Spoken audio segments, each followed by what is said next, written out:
1.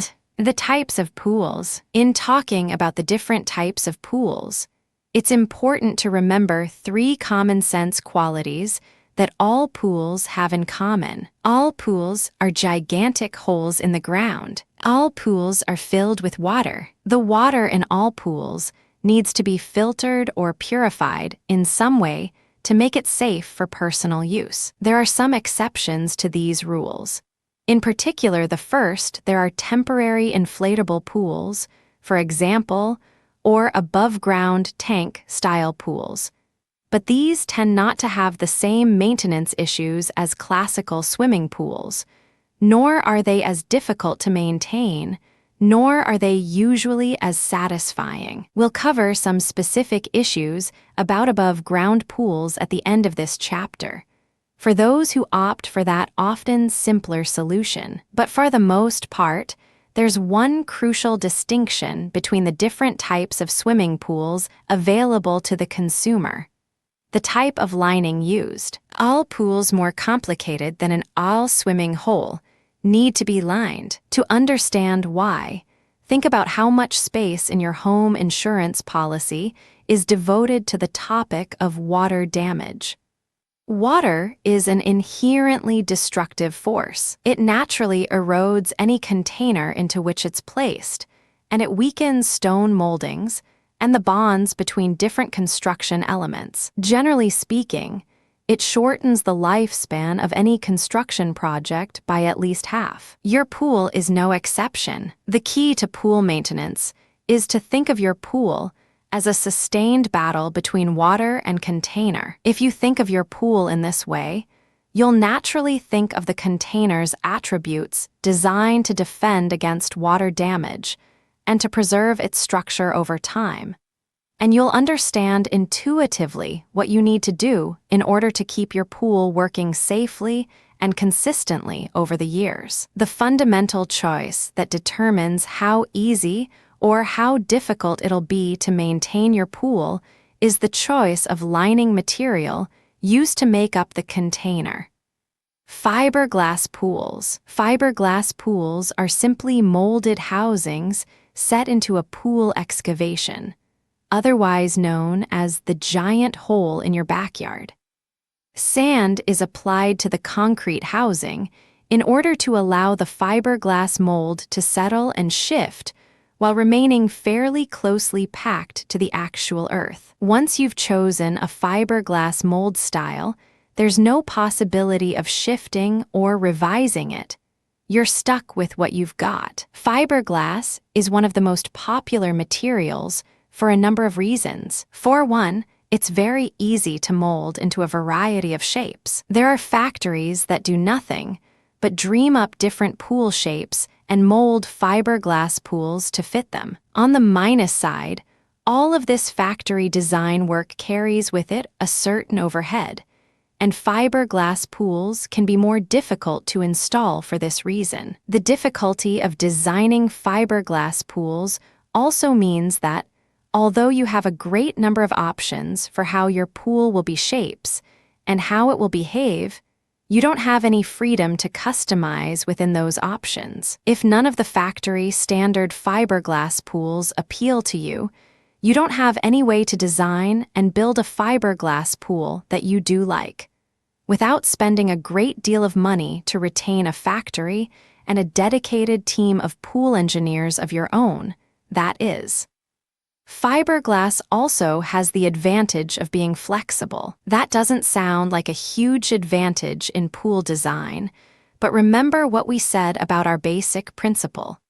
Pool maintenance is about managing the war between the water and its container. Fundamentally, all pools are holes in the ground and the ground can, and will shift over time. The added flexibility of fiberglass pools means that the pool body is more resistant to cracks and warping caused by changes in the earth surrounding the pool. On the minus side, if your fiberglass pool does crack, it can be very difficult to repair the crack in a way that won't cause you additional headaches down the years. There are other advantages to fiberglass pools, in particular safety advantages. Fiberglass pool surfaces are smooth, making it more difficult for kids or other swimmers to get scraped or injured by brushing against rough concrete. It's also easy to install fiberglass pools, especially when compared to the undertaking that is putting a concrete pool in your backyard,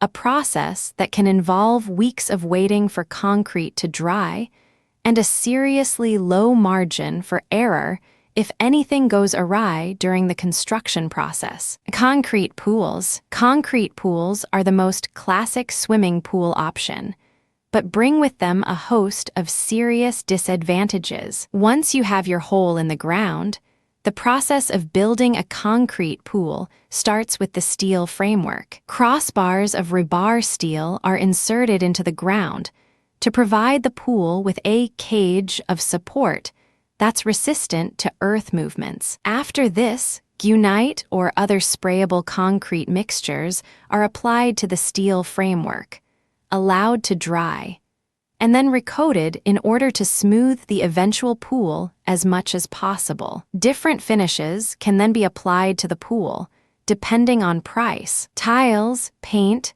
plaster, and pebbles are the most popular finishes, but different options are also available once the basic concrete is put in. One major advantage of concrete pools is their customizability. As we've said, the number of different fiberglass pools available to you is limited by the prefabricated options on the market. The number of different concrete pools available to you is limited by nothing other than your budget, your imagination, and the technical competence of the contractors you choose to install your pool. In other words, you have more choice in how your pool will look and behave. Another major advantage of concrete pools is their resistance to hot temperatures. Fiberglass pools are good at stretching to resist changes in the earth itself, but can be damaged by extreme, prolonged heat of the type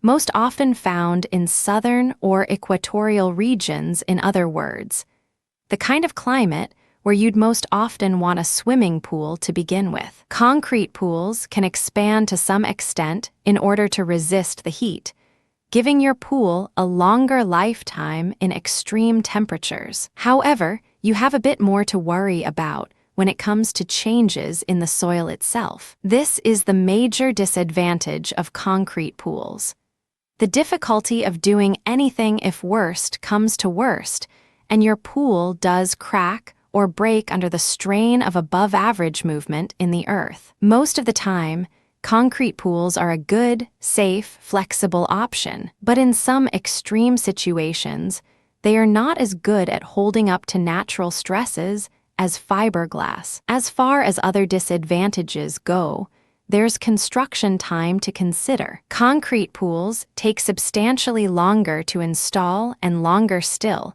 to become usable. Expect a minimum of about 3 weeks. This ultimately leaves you with a more stable and customizable pool, but requires substantially more planning in order to take advantage of a pool before a hot summer begins, and also causes more damage to your yard and landscaping while the pool is lying there half-finished. If you have small children or pets, you'll also have to be very careful to keep them out of the pool area while it's under construction. This can turn into a nuisance very quickly. Vinyl pools. Vinyl pools are one of the cheapest and simplest options for in-ground pool installation. Vinyl pools start like any other pool: a massive hole in your backyard. The excavation is packed with sand, and the walls of the pool are created by placing prefabricated panels into the earth. The vinyl liner is placed in on top of this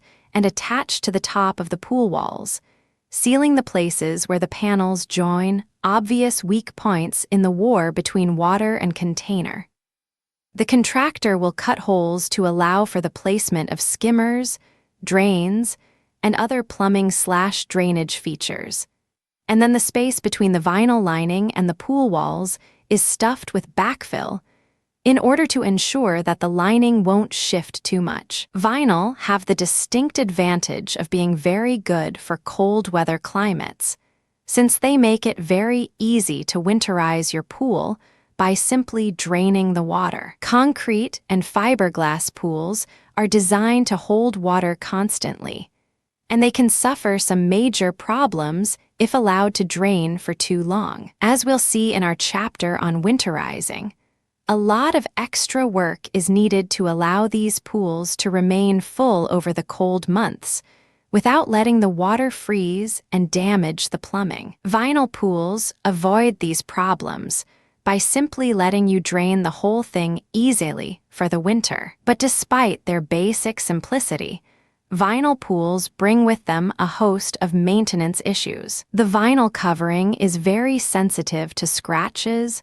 holes, and other such damage, which requires you to place some extra safety guidelines on kids or pets who use the pool, and eliminates certain kinds of sharp metal toys from use in a vinyl pool altogether. The vinyl covering will also need to be replaced from time to time due to age and wear. If you're lucky, this will happen only once or twice over a multi-decade pool lifetime. If you're unlucky, you can expect to shell this out every year or two. The need to replace the vinyl lining of a pool adds an ongoing construction expense to the tune of a few $1,000s and some measure of headache to the whole situation. A failure to do this leads to serious leaks, which can damage the underlying rock/soil behind the vinyl lining. If the leaks are serious enough, it can actually cause damage to your entire house foundation. Above-ground pools. Above-ground pools carry with them a host of problems, but have one overpowering advantage. You don't need to excavate your yard in order to install one. Above-ground pools can usually be installed by using a prefab kit assembled in a backyard and allowed to stand for several months without significant maintenance issues. Above-ground pools are also portable, which is in and of itself a reason to choose them if you don't own your own home or don't have a stable career, which allows you to remain in one place for the foreseeable future. Above-ground pools do require two significant pieces of maintenance. For one, you need to have a level yard. In many suburban areas, this won't be a problem since the land is already fairly level. If your yard geography is a little bit more unorthodox, however, you're going to need to get your yard leveled in order to install an above-ground pool, which can be a considerable expense. The other significant piece of maintenance is essentially the same as any pool would require. Weekly chemical treatments performed to ensure water quality, appropriate cleaning and scrubbing, and careful vigilance. Think of above-ground pools as training pools. They'll get you in the habit of caring for a pool on a regular basis without requiring you to make costly land modifications or without requiring you to dive into the murky waters of foundation maintenance and drainage optimization. Just build, install, swim, and enjoy. Which pool is right? In general, here's a good rubric for making your decision. If safety is your primary concern, or if you live in an area known for weak soil or tectonic activity, go with fiberglass. If customizability is your primary concern, or if you live in an area known for extreme summertime heat, go with concrete. If cost is your primary concern, or if you live in an area with continually low/freezing temperatures, go with vinyl. If you've never owned a pool before, you're planning to move soon, or you simply don't want to make a major financial commitment or house modification, go with above ground, but keep your options open for the future. 2. How pools work. As we said before, pools are essentially gigantic holes in the ground, filled with water. But we were being somewhat disingenuous in saying this. because the water in your pool is doing much more than just sitting around waiting for swimmers to enjoy it. In reality, the water in a swimming pool is constantly active, flowing into and out of the pool through a complex system of pipes and filters. A good understanding of exactly how the water in your pool works is essential to understanding why certain maintenance steps are essential to the health and lifetime of your pool. Drains. A pool without a drain is going to turn unsafe and frankly disgusting very quickly. Typically, a swimming pool has one or two main drains, in addition to the other more specialized drains we'll be talking about just below. The main drains in a pool need to be placed at the lowest point in the pool basin. Their job is to get rid of all the heavy debris that collects in a pool, and you'd better believe that there will be plenty of heavy debris that collects in a pool. The debris exits the pool through the main drains and passes through the pipe systems to the pool filter. So you may have asked yourself, why two drains? The reason to install two main drains rather than just one is to avoid serious safety issues. As anyone with a bathtub knows, water tends to form a vortex when it drains quickly from a basin through a small opening. In a typical swimming pool, the amount of water being channeled through a drain is so high that the vortex created can actually trap a child against the bottom of the pool, rendering them unable to escape and quickly drowning them. This is obviously not the intended use for a pool drain, so a second drain is usually installed, along with all of the other types of drains in a typical swimming pool, in order to reduce the total amount of water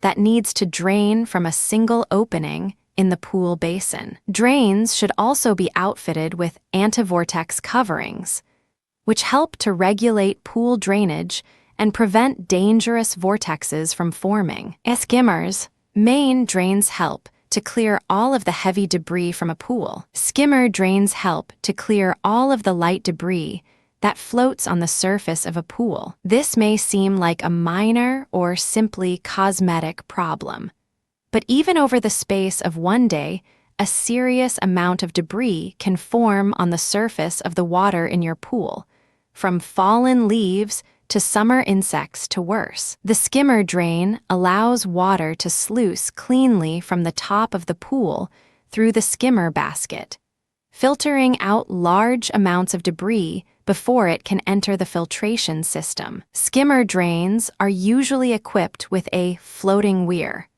which is a type of door that swings open and shut depending on the amount of water pressing against it. When operating correctly, the floating weir will swing open and admit only as much water as the drainage system can handle into the pool's pipes. Skimmer drains also have a secondary access pipe in addition to the drain leading to the filtration system. This is called the equalizer line, and it connects to the main basin of the pool somewhere below the water line. If the water level in the pool drops below the level of the floating weir due to extra heat, regular maintenance, or for any other cause, this allows the pool to continue to draw only water through the skimmer basket line and avoids any air being pulled into the filtration system, which causes obvious problems.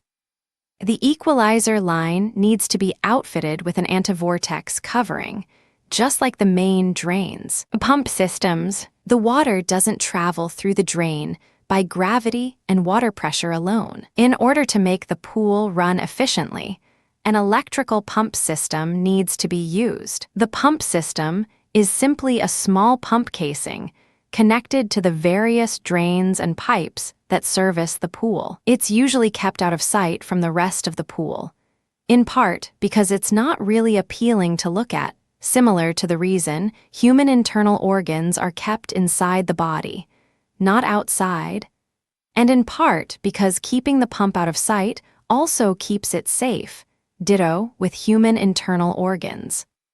Pumps need to be outfitted with strainer baskets that catch incoming debris before it reaches the actual filters. A good skimmer basket and drain covers will go a long way toward catching debris before it can cause you any trouble, but a strainer basket is necessary as a last line of defense. Part of swimming pool maintenance involves emptying and cleaning the strainer basket regularly. Filtration systems. When the water leaves the pool through the drains, it needs to pass through a filtration system. This purifies the water by pulling out debris and allows clean water to return to the pool, keeping the pH balance stable and keeping the water from getting cloudy. The filter system in a pool is fairly large and is usually kept above ground for easy access and maintenance. It looks something like a gigantic metal urn connected to various pipes. There are several different types of filters. One of the simplest is a sand filter. When dirty water comes into the filtration system from the drains, pressure forces the water to travel down through the sand. The sand traps dirt and debris and leaves the exiting water clean. Bear in mind the following caveat. Even though it's called a sand filter, you can't simply pour any old sand into the filter and hope for the best. Only use specialized sand bought from a trusted pool supply store or other supplier. This sand will have a special square crystal shape designed for use in pool filtration. This should go without saying. But as you know, installing a pool is a major financial investment. Better to be safe than sorry. The two other major types of filters are diatomaceous earth filters and cartridge filters. Diatomaceous earth filters contain special grids lined with diatomaceous earth, which are essentially the tiny skeletons of sea creatures known as diatoms mixed with regular sand. Diatomaceous earth is slightly more expensive, but filters pools more effectively and can be easier to maintain. Cartridge filters are exactly what they sound like: long plastic casings lined with cloth or other straining materials. Cartridge filters do a better job of cleaning debris from pool water, but will require regular replacement in addition to backwashing maintenance, which we'll cover shortly.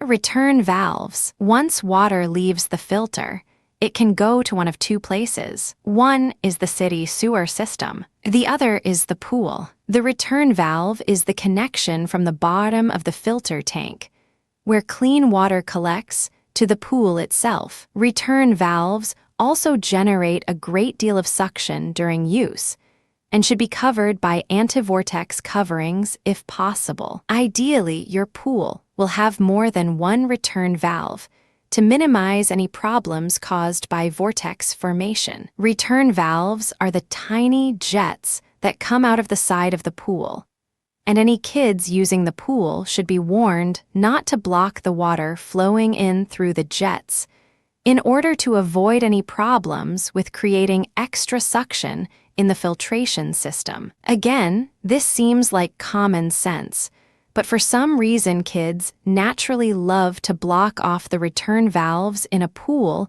If we all knew why kids take such pleasure in this, we'd no doubt be a lot happier in our adulthood than we are. Other needed fixtures. There are two other fixtures that you'll want to have in your pool. Although these aren't as essential to making your pool work, they're still nice things to have and save you a lot of work in regular maintenance. One is a connection to refill the pool with fresh water from the city water supply. You can, in theory, refill a pool with any source of fresh water, garden hoses, bearing jars one by one from a local well. But having a direct connection to the water supply in the pool itself saves you plenty of work when you'll inevitably need to replenish some of the water supply in your pool. This can happen due to simple use: water splashing onto the pool deck, water carried out on the body when exiting the pool, pool water used to fill a squirt gun or other toy, or due to underlying conditions, strong heat causing pool water to evaporate.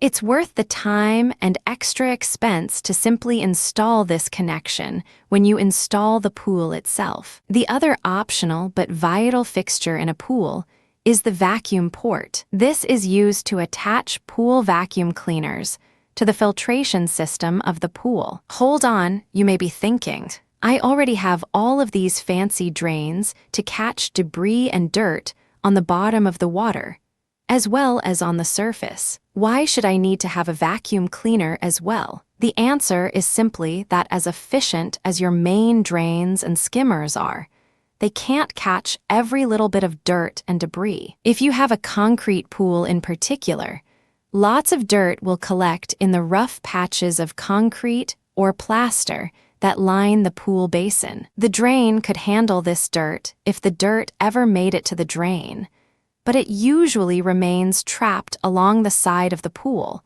where it makes the concrete look shabby and unappealing. There are two options for cleaning it. One is to take a brush, dislodge all of the dirt, and hope for the best. The other is to use a vacuum cleaner which can stay in the pool all the time, snaking along the surface, slowly picking up dirt, and passing it through to the filter for disposal. It's slightly more expensive, and you'll need to perform some regular maintenance on the pool vacuum. But in the long run, you'll be spending some money to save lots of time and effort.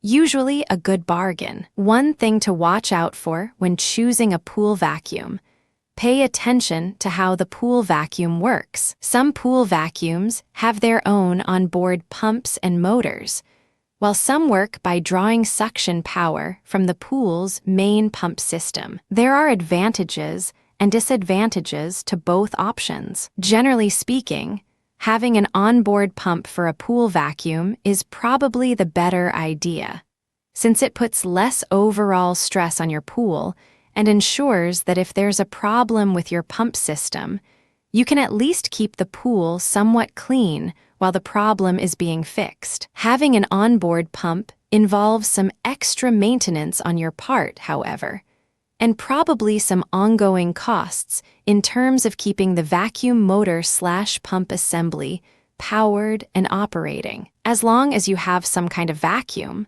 though, you'll be saving yourself immeasurably more work in terms of general maintenance than you'll be spending on the vacuum assembly itself. Bells and whistles. These are in no way essential, but there are extra options to make your pool experience more enjoyable that you might to think about when choosing and installing your pool. These can include slides, spas, bench seating, step or ladder exits, and diving boards. Generally, these options don't involve much in the way of additional maintenance, except, of course, for spas, which we'll talk about in a later chapter.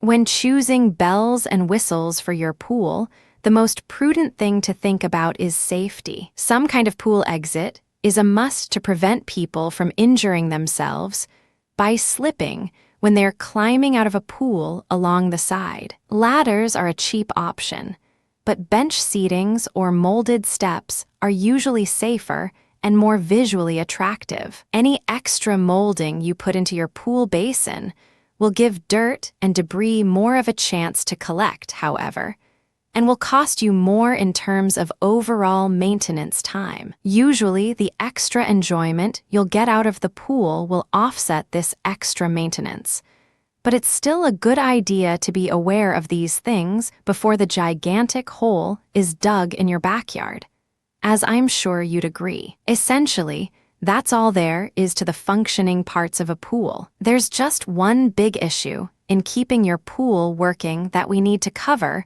before moving on to actual maintenance issues: the major issue of water quality. 3. Water quality. Water quality doesn't just refer to making your pool look pretty, all sparkling and blue in the summer sunlight. It also refers to making sure that your pool is safe from disease, as well as free of unsightly and deadly algae. It's a given that a pool needs to be disinfected. Water is, after all, the source of life, and that isn't restricted to human life. All animals love water, including insects and algae and germs love water too. Your swimming pool, without regular disinfections, is essentially a breeding ground for disease. The problem, of course, is one of degree. Disinfectants are poisons, after all, designed to kill unwanted life. You probably don't define unwanted life as including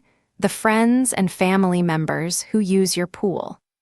So the key to maintaining your water quality is to keep the water filled with enough disinfectant to kill any unwanted organisms who use your pool as a convenient spawning ground, but not so much disinfectant that your pool becomes unsafe. We can think of a pool as a sustained war between earth and water.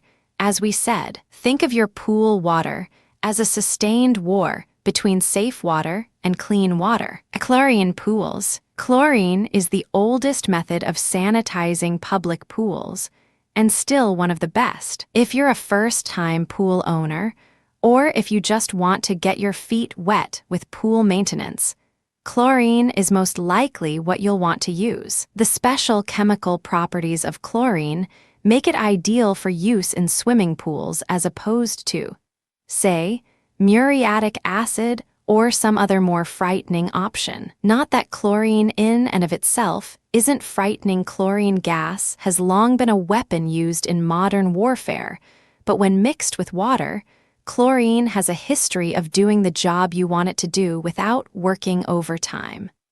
When chlorine tablets are added to pool water, two compounds are created: free chlorine and combined chlorine. Do the names sound too similar? Think of them this way: free chlorine is good chlorine, combined is bad. Why is free chlorine good and combined chlorine bad? Simply, free chlorine is able to move freely around the pool, attacking and killing microorganisms. Combined chlorine doesn't work effectively to kill microorganisms. It just stays in the pool, floating around, producing unpleasant pool smells and bleaching people's hair and bathing suits. Left unchecked, it can even eat away at the walls of a pool and cause maintenance nightmares. You've probably seen or been in a pool with too much combined chlorine before. The usual complaint from people is something like, "There's too much chlorine in this pool. I can smell it." Surprisingly, the reason the pool smells like chlorine isn't because there's too much chlorine in the pool. There's actually too little, or at least too little that's doing the job it's supposed to do. So the key to a good, workable pool is to keep the chlorine balance in your pool at the proper level. We'll talk a little more about this later, when we talk about the regular maintenance your pool needs. Saline pools. Saline pools are the most recent development in pool sanitizing systems. Because they are so recent, and because they are presented as an ideal alternative to traditional chlorine pools, you might be tempted to think that saline pools are some kind of radically different approach to pool maintenance. But if you remember your high school chemistry, you'll remember that salt, chemically, is just sodium chloride, NaCl. In other words, there's chlorine in it, and that's all a saline pool is, essentially. An alternative method of delivering chlorine to your pool. How does it work? It's simple. The water is filled with salt to an acceptable level, usually around 3,000 ppm parts per million. Although the exact amount depends on the pool's specific construction. Two components are added into the pool's filtration system just after clean water passes through the filter: a control box and a salt cell. The control box is what you use to regulate the amount of chlorine fed into your pool. By changing the time over which the salt cell is charged with electricity, you can change the rate of chlorine production and delivery. There's no set formula for ideal chlorine production.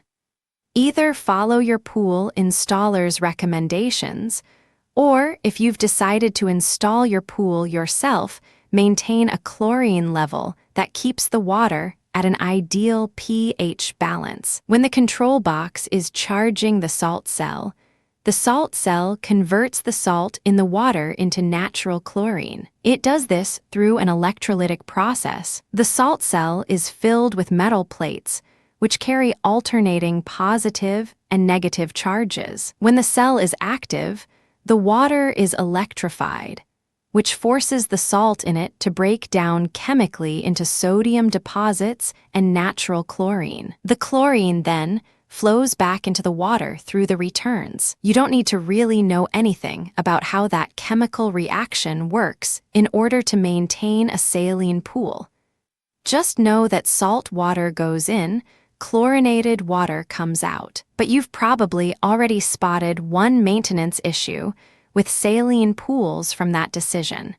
Where do the sodium deposits go? The answer, more often than not, they adhere to the plates in the salt cell. So every so often, you'll need to take out your salt cell and clean the plates of any deposits. Ideally, you can find a salt cell with a self-cleaning feature, which allows you to reverse the polarity on the water in order to shake the sodium deposits from the plates. Again, there's no reason to know the chemistry behind it. Just know that it needs to happen. Alternative water disinfecting methods. It's hard to beat chlorine, whatever the delivery method, when it comes to disinfecting and sanitizing a pool. But in the words of Mr. Spock, there are always alternatives. The most popular alternative disinfecting agent for a pool is bromine. Bromine occupies the same chemical niche as chlorine and works in almost exactly the same way to clean a pool. Due to its comparative rarity, however, after all, you can get chlorine from salt. Bromine carries with it a much higher price tag and is sometimes hard to find in smaller towns. Despite the cost, bromine is actually preferred by some pool owners and may be an option worth exploring if you have a non-saline pool. The reason has to do with the chemistry of the water and how your disinfecting agents interact with it. When you add chlorine to your pool, part of the chlorine breaks off to kill bacteria and other agents. Once the good chlorine kills bacteria, it essentially vanishes and ceases to be effective. The rest of the chlorine sits around, irritating people's skin and eyes and smelling up the pool until it's taken care of. When bromine is added to the pool, all of the bromine is used in killing bacteria. Since bromine is slightly more stable as a chemical than chlorine and isn't as likely to combine with other chemicals in your pool's water to cause unwanted compounds. Once the filtration system removes all of the dead bacteria from the pool, the bromine is still active in the water and can be used to kill more bacteria. In other words, bromine stays active in the water for longer. Despite the higher price, a smaller amount of bromine can be used to do the same work as chlorine. That's the great virtue of bromine and also the great vice. Since bromine and chlorine are so similar chemically, the human body often treats them in the same way when performing its own natural maintenance. This means that if you're naturally allergic to chlorine, you'll usually be equally as allergic to bromine. But since bromine is so stable compared to chlorine, it's very difficult to get bromine off of your body and clothes by washing them or taking a shower. The bromine tends to linger. Since bromine doesn't smell or cause as much damage to the body as chlorine, many people don't find this to be a problem. But if you're physically sensitive to chlorine already, bromine is not a good alternative. If you just don't like the smell of chlorine, and you don't mind the cost and availability issues, bromine may be your answer. 4. Tips for installation. Tip 1. Don't install your pool yourself. That's not a joke. Some parts of installing a pool are very simple. Digging out the backyard, installing rebar steel or other pool frameworks, cutting holes for drains in vinyl pool liners, even spraying Unite or other concrete mixes. For the most part, this is just a matter of some calculation and construction know-how, and there's no reason you can't simply do this portion of the work yourself. What you don't want to do yourself, unless you're very, very clear on what you're doing, is to install the filtration system, pumps, and drains. Pools, for all their basic simplicity, water flows out the drains, passes through the filter, back in through the returns, rinse, repeat, are actually quite sophisticated when it comes to the minutiae of water pressure, managing drain loads, and other similar issues. A single miscalculation can lead to serious safety issues when it comes to drain suction, water buildup, or stress and strain on your pump motor. At the very least, it'll lead to a significantly shorter lifespan for your pool. And a major problem with miscalculations in your pool setup is the fact that unless you're willing to dig up your entire yard again and spend tons of money draining and refilling your pool, it's impossible to fix errors in your pool's construction. If you must install your pool yourself, at least follow these steps.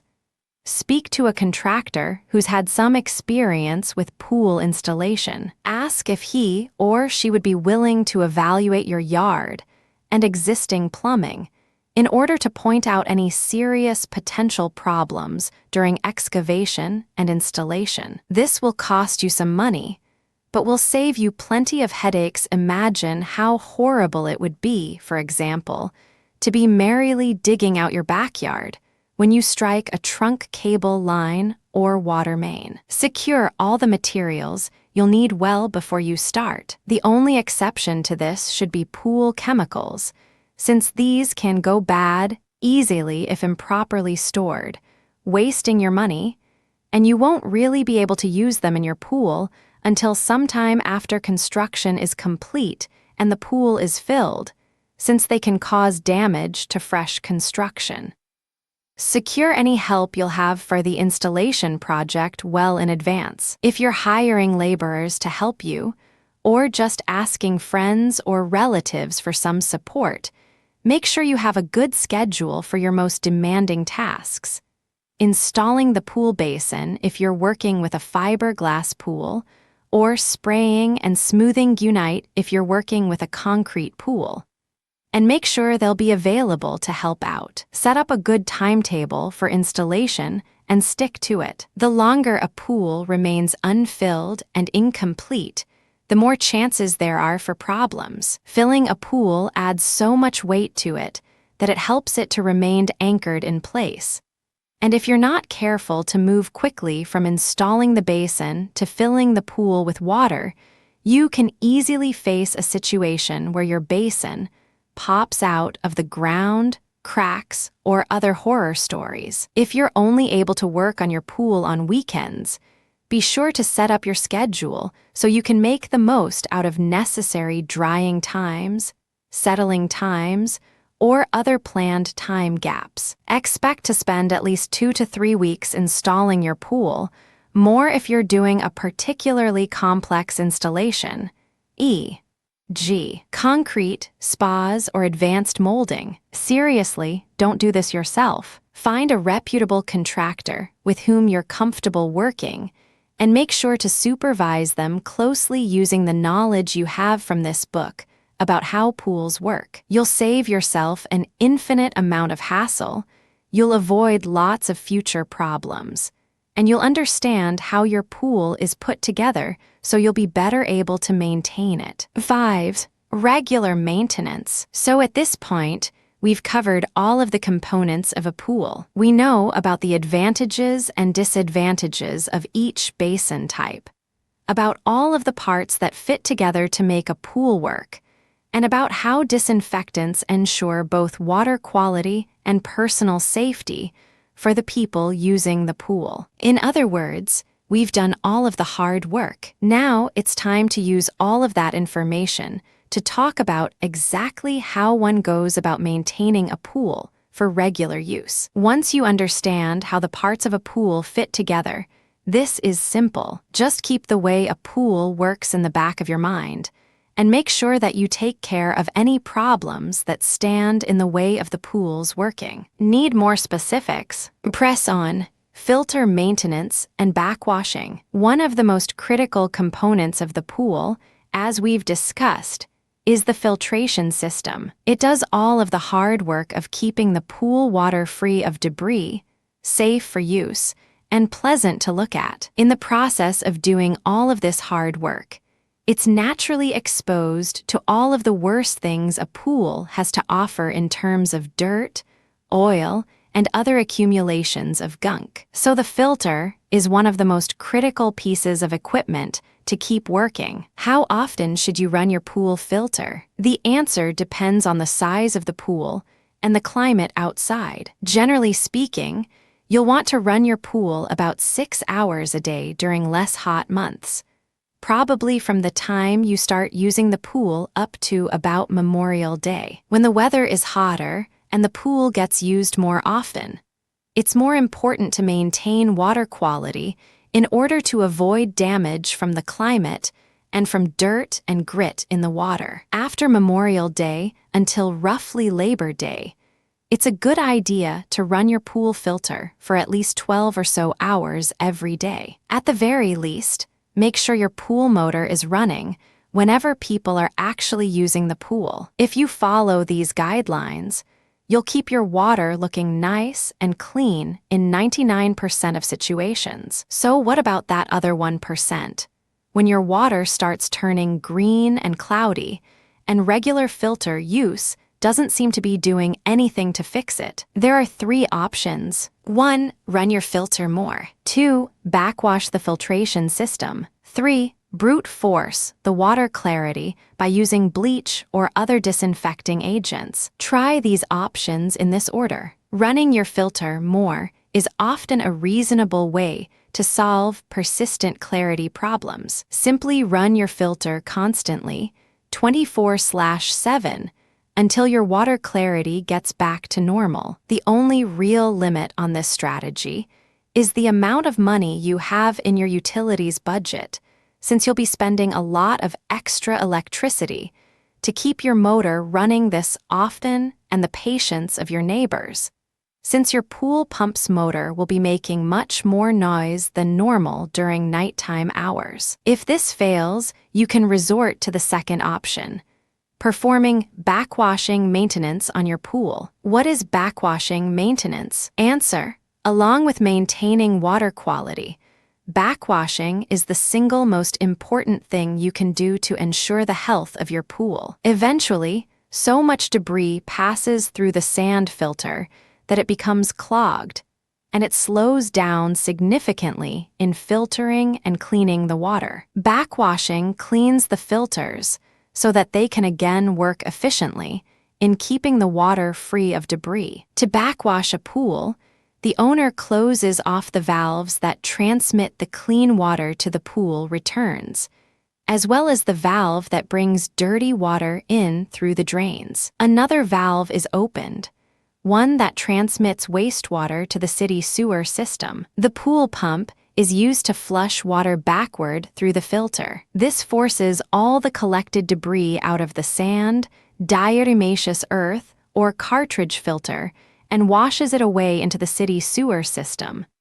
No fuss, no muss. Once the filter is cleaned, the valves can be returned to their normal configuration, and the pool filter can work normally. We're introducing the topic of backwashing as a method for cleaning pools that seem clogged beyond the filter and pump's ordinary ability to remedy. But backwashing can and should be part of your ordinary maintenance routine as well. Generally speaking, you should backwash your pool roughly every 2 times you add chlorine, or at least every 2 weeks. It's slightly more of a hassle, but it can help prolong the life of your filter and saves you some scrubbing and vacuuming work in the bargain. The third option for clearing your pool of dirt and debris when other methods don't seem to work is the brute force approach. Add 1 or 2 gallons of bleach to the pool water and hope for the best. This is an unorthodox method for cleaning a pool, but it does actually work to break down difficult-to-eradicate debris and dirt and help the filter work more efficiently. If all of the above fails, take a water sample to your local pool supply store. The problem in this case probably has more to do with your water quality than with anything in the pump and filtration system, and you'll want a specialist in pool water quality problems to diagnose your problem and give you a solution for it, probably of the chemical variety. As far as other issues with dirt and debris go, as we've said, your filtration system isn't perfect. That's why there are a few extra lines of defense against debris and clogs. Part of your regular pool maintenance should be to clear skimmer baskets regularly, no less than once a week. If your pool is extra prone to clogs or surface debris, for example, if a backyard or neighboring tree produces a great deal of leaf debris, or if you have a summertime infestation of junibugs, you'll need to clear them every 2 days, or as often as it takes to keep your skimmers working properly. The strainer basket in the filtration system can be cleaned more sporadically, with once a month being probably sufficient for most problems. Brushing down the sides of the pool is less vital for your pool's function, but is important as far as cosmetic appearance goes. Brushing down the pool keeps the sides looking clean and normal, as well as preventing occasional stains or other more permanent damage. Generally, you should brush down your pool an hour after use in order to get rid of dirt, dead skin, and other heavy debris. Waiting an hour before you brush down the pool allows the dirt to settle and keeps you from having to brush the pool twice. If the pool goes unused for a while, it's a good idea to brush the pool down every week. And as we said before, a pool vacuum cleaner isn't vital for your pool's continued functioning, but it's certainly nice to have. If you're using a pool vacuum cleaner, you can reduce the amount of time you spend brushing the pool walls to about once a week, since the vacuum cleaner will take care of most of the excess dirt created through daily use. The brush will just let you dislodge dirt from hard-to-reach areas that the vacuum cleaner can't easily access. Water quality. Maintaining the water quality of your pool, as we've said, is one of the most complicated yet necessary tasks of regular pool maintenance. There are 4 basic steps to simplify this complex task and ensure that you can use your pool regularly and safely. The first guideline: make sure you chlorinate your pool regularly. If you're using a saline pool, this is just a matter of adjusting the levels on the control box in your filtration system. If you're using a traditional chlorine pool, you'll need to add chlorine by hand or install an auto feeder system. The latter option works similarly to a saline pool's control box. It contains a large amount of chlorine tablets and releases small doses into the water whenever water passes through the filter. You can adjust the auto feeder to regulate the level of chlorine that passes into your pool. If you don't do this, you'll need to just add chlorine tablets by hand in order to keep everything working normally. Where should you add the chlorine, and what type of chlorine should you use? The first question is much easier to answer than the second. Add the chlorine somewhere in the filtration process, if possible. An auto feeder will take care of this automatically, of course. If you don't have one, the best place to put chlorine is usually in the skimmer baskets. Since the skimmer baskets have a direct line to the filtration system, you can make sure that the chlorine flows into the filtered water easily and efficiently without bunching up in various parts of the pool. The floating weir also regulates the amount of water in the skimmer baskets and prevents much of it from floating back into the dirty pool water. The type of chlorine you should use depends on how much you want to fine-tune your pool maintenance routine. In general, 3 chlorine tablets from a pool supply store will do the job. They dissolve more slowly than most other options, making sure that fresh chlorine is being fed to the pool on a regular basis. Tablets are also an option, but require you to add more chlorine to the pool regularly in order to keep the water clean and fresh. If you're really obsessive about chlorine levels, you can use powder chlorine. This lets you add exact dosages of chlorine to your water all at once, but requires you to calculate those dosages every day and pre-dissolve the chlorine in buckets before you add it to the filtration system in order to prevent bunching or hard-to-get-rid-of mineral deposits. The level of chlorine you should be shooting for is as follows: 1 part per millionth of total chlorine, and 5 parts per millionth of free chlorine, or good chlorine. Usually 1 tablet of chlorine a day is enough to maintain these levels in most standard-sized pools. But if you're worried about this, you can buy a free chlorine testing kit in order to check the exact levels, or you can simply take a water sample to a local pool supply store for analysis. As we said earlier, keeping the free chlorine level in your pool high is what keeps the pool free of diseases and other microorganisms, and what helps prevent unwanted odors or skin irritation. After chlorine has been in the pool for a while, however, it ceases to be effective, and all you're left with is the combined chlorine-bad chlorine with the husks of dead bacteria clinging to it. In order to get rid of that bad chlorine and the smells and irritation it brings with it, you'll need to follow the second guideline for maintaining water quality: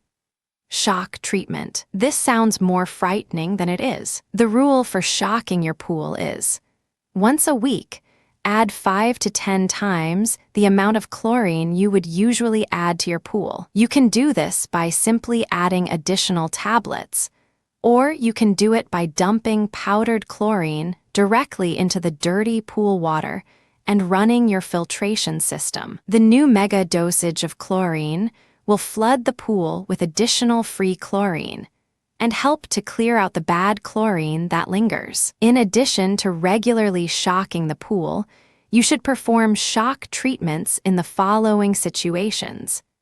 If the pool is starting to show the first signs of algae buildup, green color to the water, green residue around the waterline, after a heavy rainfall, after a prolonged period of heavy bather usage, an all-day pool party with 20 kids, for example, anytime there's a persistent issue with heavy chlorine smell, anytime someone willingly or unwillingly urinates in the pool, urine bonds with free chlorine to create bad chlorine more quickly than normal. Shocking the pool eliminates this problem, and you'll probably feel like doing it anyway if you find out someone has peed in the pool. There's no major danger in shocking your pool, even if it seems like megadosing your pool with hazardous chemicals is a bad idea. A good rule of thumb is to wait from 15 minutes to an hour after shocking the pool to use it. If the pool seems to be clouding over after shocking,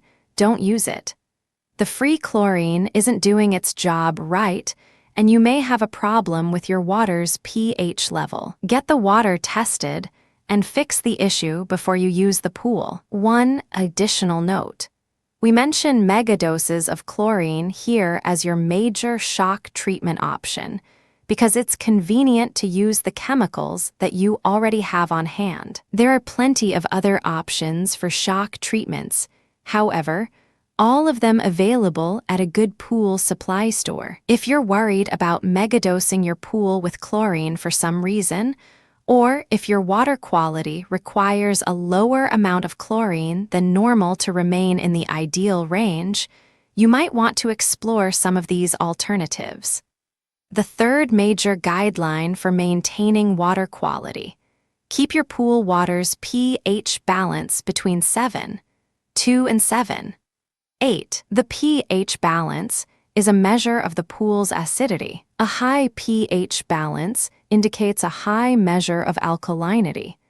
A 0 pH balance indicates a high measure of acidity. A rating of 7 indicates an absolutely neutral balance between the two. You want your pool's water to be close to this, tending slightly more toward alkalinity than acidity. A lower pH causes damage to the metal fixtures in your pool's filtration system and pump, as well as the metal walls in a vinyl pool. A higher pH makes the pool cloudier and prevents chlorine from working effectively, forcing you to use more of it in order to keep the pool sanitized. You can alter the pH balance of a pool by adding chemicals to it. Most frequently, you'll need to raise the pH balance, make the pool more alkaline, by adding baking soda or soda ash in large doses to the skimmer baskets. You can lower the pH balance, make the pool more acidic by adding sodium bisulfate,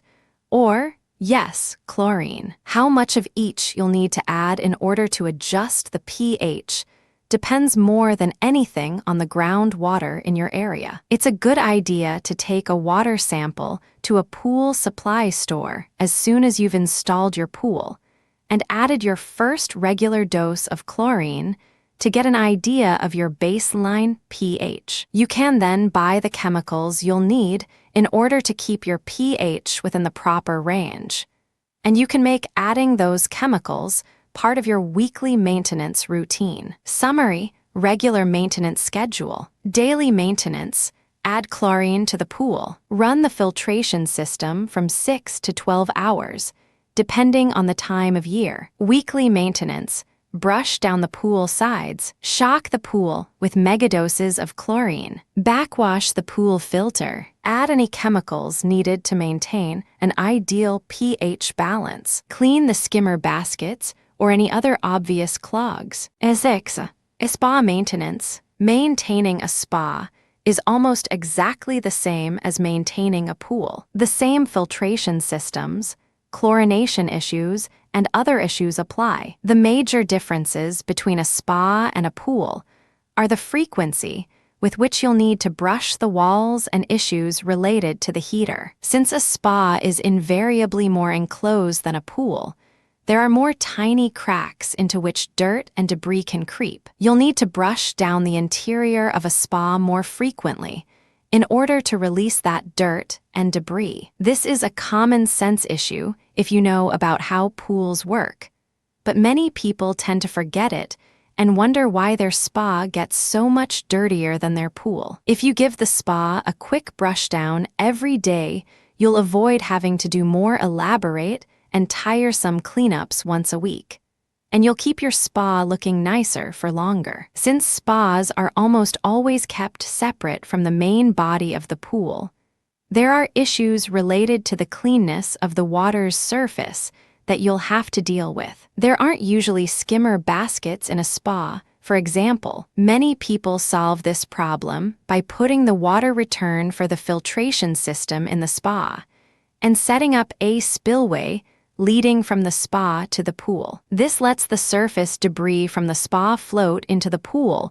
where the pool vacuum, skimmer baskets, and better drainage systems can take care of it. If your spa is kept entirely separate from your pool, you'll need to skim the water with a net yourself at least once a day in order to keep the surface clear of obvious debris that could affect the filtration system. The biggest issue with spa maintenance is, of course, the heater. This plugs into the pool's filtration system. When the spa is active, the heater is turned on and water that passes through the filter is directed into the heater. The heated water then passes into the spa, heating it up. It's usually possible to heat a swimming pool as well, since the heater is part of the basic filtration system, and it essentially doesn't matter where the returned water goes to. In practice, it's usually less common to find a heated pool than a heated spa,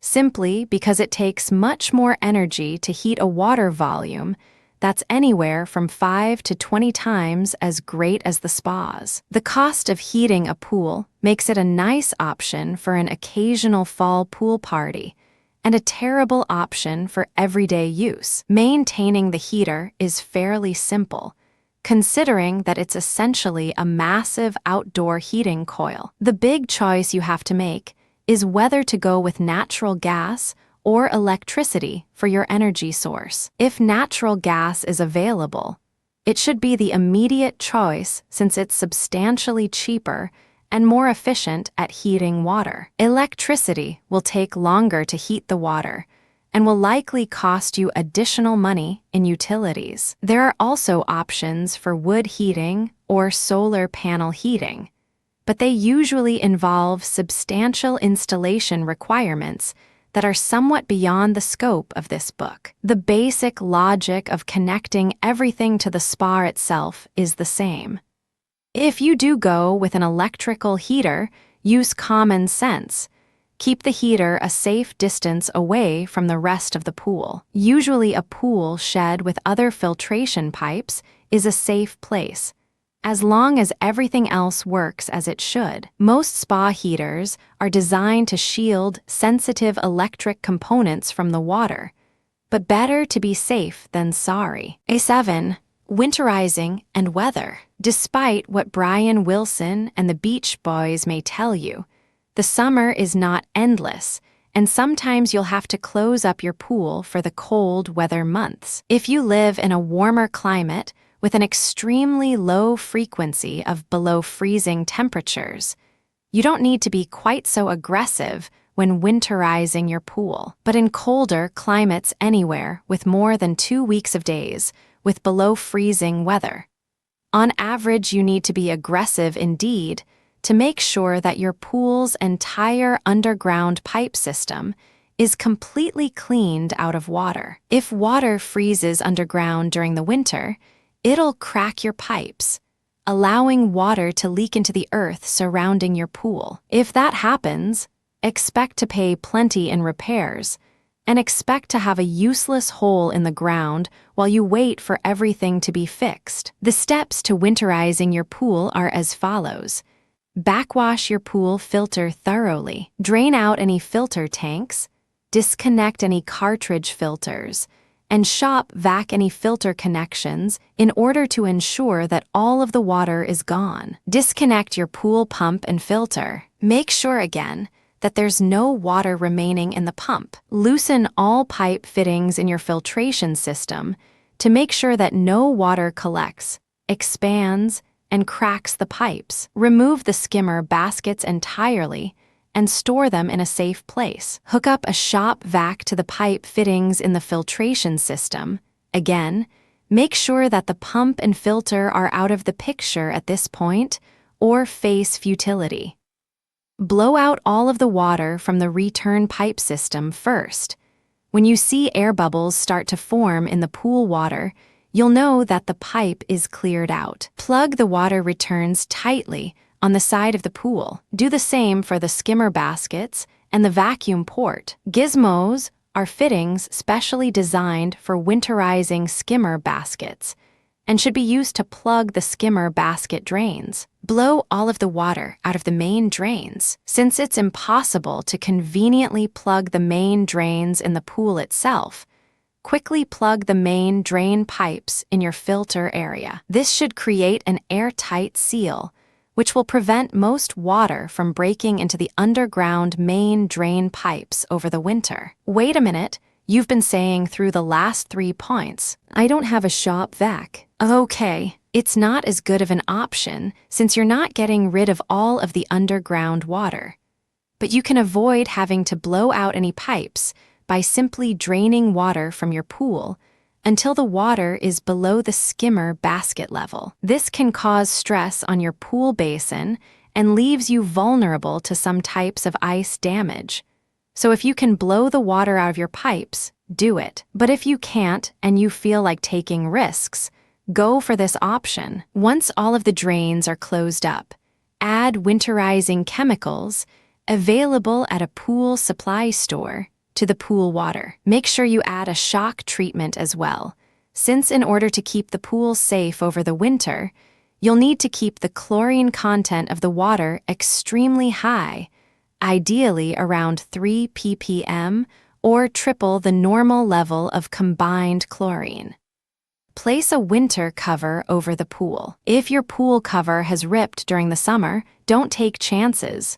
Replace it. Keep an eye on your pool cover over the winter. If water collects on the top of it after a rainfall or for any other reason, make sure to clean the water out. The pool cover will start to corrode due to the standing water and can buckle at the edges, making it impossible to keep the water in the pool as warm as it needs to be over the cold winter months. 8. Long-term maintenance, the horror stories. If you follow the advice in this book, you'll be able to avoid most of the problems in this chapter. But here are some long-term maintenance issues that you should hope never to see, and what you can do about them. Popping out, as we touched on briefly in the first chapter, pools are subject to stress from the surrounding earth. To some extent, your pool basin resists this stress by floating on the existing groundwater within the backyard excavation. This is especially true with fiberglass pools,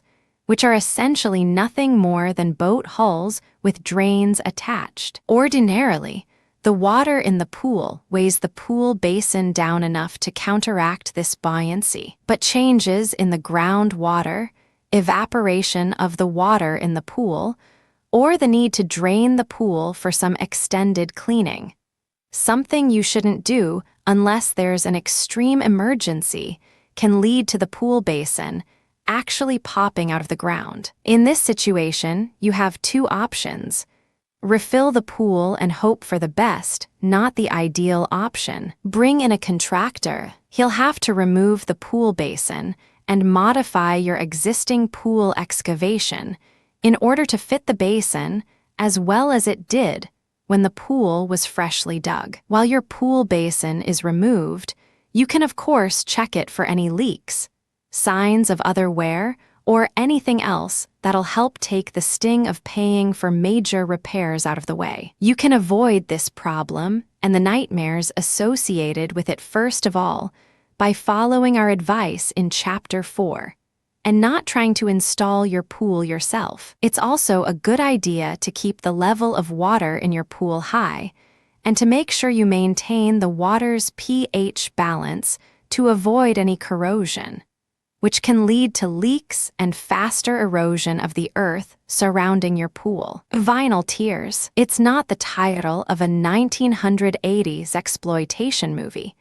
It's a serious problem for vinyl pool owners. As we mentioned in our first chapter, vinyl pools are very vulnerable to damage from sharp toys, kids, or general wear and tear. It's important to check your vinyl pool coating at least once every year or two in order to make sure there aren't any tears, cracks, or anything else that can lead to leaks and damage to the surrounding groundwater, or, equally horrifying, to the metal walls that surround your vinyl pool. It's not a good idea to drain your pool more often than every few years for the reasons we talked about above. Emptying your pool gives the earth a substantial advantage over the water and can change the shape and structural rigidity of your pool significantly. But emptying the pool to check for vinyl tears is actually a good idea in the long run if you're using a vinyl pool. Walk across the inside of the pool and inspect every surface carefully for any sign of tears. Once you've done this, fill the pool up again slowly, a foot of water at a time. Leave the pool alone for an hour or so and see if the water level drops. Don't wait longer than that, or evaporation will drain off too much water for you to make a clear judgment. If it doesn't, continue filling the pool. If you notice a significant drop in the water level after an hour, stop filling the pool and inspect the area closely for signs of air bubbles or other leaks. This is a good way to diagnose tears in your vinyl covering without wasting too much time. If you do find tears, don't try to patch them. Spend the extra few $1,000s to get the cover replaced. Otherwise, you'll risk having to drain your pool more frequently in order to diagnose and patch leaks. And remember, the more often your pool is empty, the more damage occurs to its underlying construction. You don't want to have to spend even more money to rebuild your entire pool.